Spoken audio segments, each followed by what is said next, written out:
Oke, Assalamualaikum warahmatullahi wabarakatuh. Good morning, Ma'am Yanti Suryanti. Today, I would like to present my seminar PPG in the course of Prinsip Pengajaran dan Asesmen 2.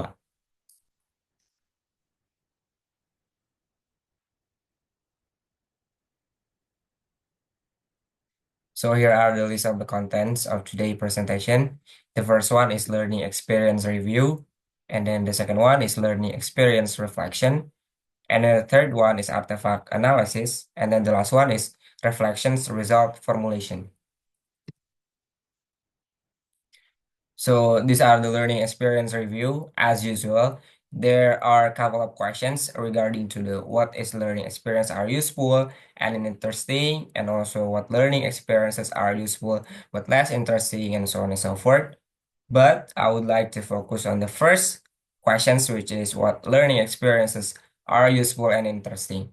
I think all of the learning experiences are useful and also interesting, especially in this course, because this course has been taught for 2 semesters, in the first semester and also in the last semester. And then this course helps us to become a prospective teacher, which is help us to create a good lesson plan, how to manage a classroom, and also how to create a good assessment and also the rubric of that assessment. So I think all of the learning experiences are useful and also interesting.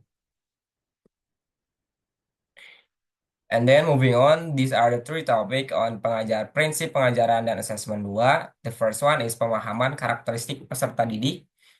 Melalui asesmen awal. The second one is pendekatan teaching at the right level pada perencanaan dan pengajaran dan asesmen.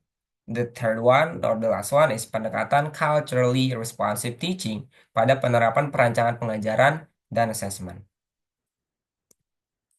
And then I choose the topic 1. So here are the reflections on learning experience topic 1. In the first topic, students are encouraged to look back on and understand how to create a teaching module using the understanding by design or UBD framework. This approach highlights the importance of planning lessons with clear goals from the start and making sure that the assessments and learning activities truly help students reach those goals.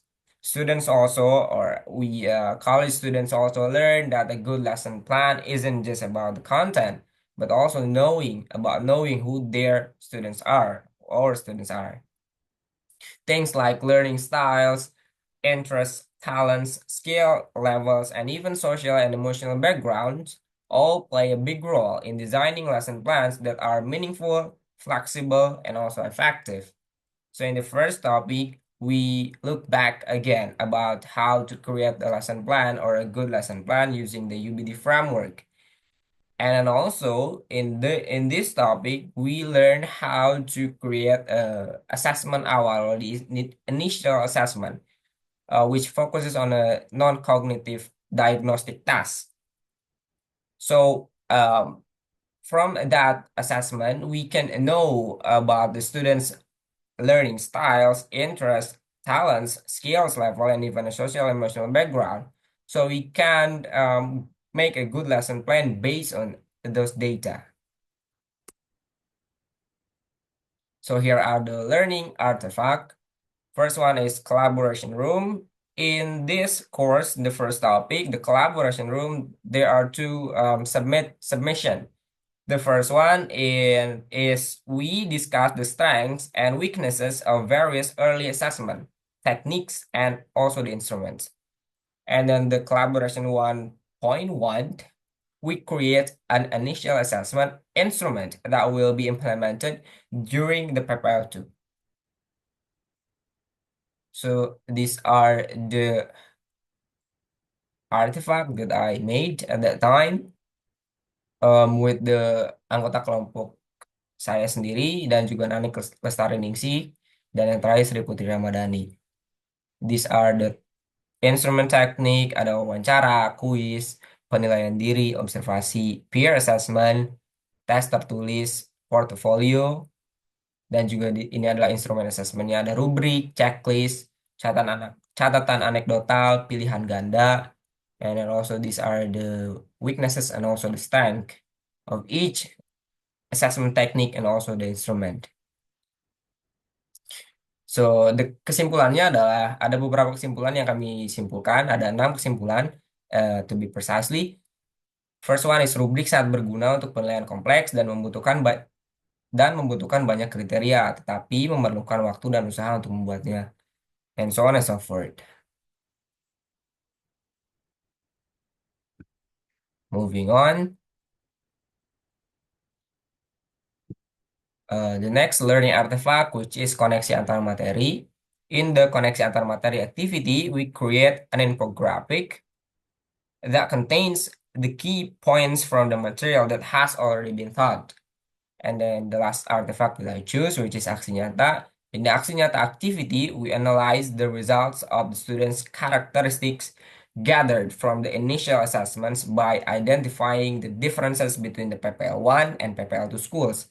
But because of in the PPL1 and PPL2, we still on the same schools, so there are no difference.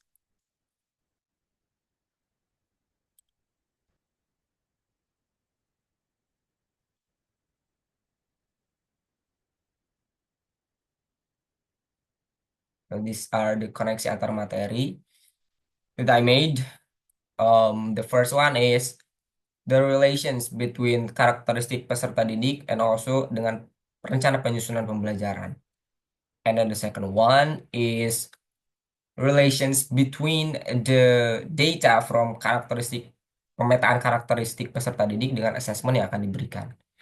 And then the last one is relations between those data dengan mata pelajaran yang kita ajarkan, which is English, bahasa Inggris. Dalam mata pelajaran bahasa Inggris, materi yang diajarkan umumnya berfokus pada teks. Dengan memahami latar belakang peserta didik, relevansi antara materi dan pengalaman mereka dapat lebih terjalin, sehingga proses pembelajaran menjadi lebih efektif dan juga bermakna. And these are the aksi nyata topic 1 that I made. As I said before, that PPL1 and PPL2, we still on the same school. So we just analyze the aspect of the school. This is the aspect that we analyze. The first one is geographies, and then also culture, economy, and social status. So these are the artifacts that I made.